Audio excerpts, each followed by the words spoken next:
Steve જોબ્સની શું સ્થિતિ થઈ હતી?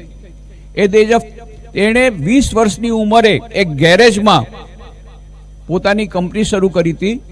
10 વર્ષની અંદર it became one of the best companies of the whole world, most successful company, Apple company. અને તમને યાદ રાખો, તમે કેન યુ બિલીવ 30 વર્ષની ઉંમરે એને જે કંપની એને પોતે ખોલી હતી એમાંથી એને કાઢી મૂકવામાં આવ્યો. અનબિલીવેબલ.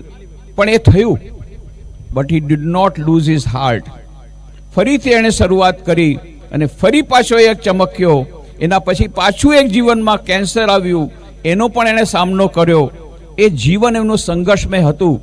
અને છેવટે એણે કહ્યું, એણે એક વાત કરી એના કન્વોકેશન એડ્રેસના લાસ્ટમાં, એ જ વાત હું કહેવા માંગુ છું. Stay hungry, stay foolish. તમારી ભૂખ એક ડિગ્રી મળવાથી નહીં, હજી વધારે ડિગ્રી મેળવો. આટલું એજ્યુકેશન પૂરતું નથી. Education is lifelong process. એમ નથી માનવાનું કે આપણું શિક્ષણ એ પૂર્ણ વિરામ થયું. No, remember, this is the beginning and not the end. This is just the beginning.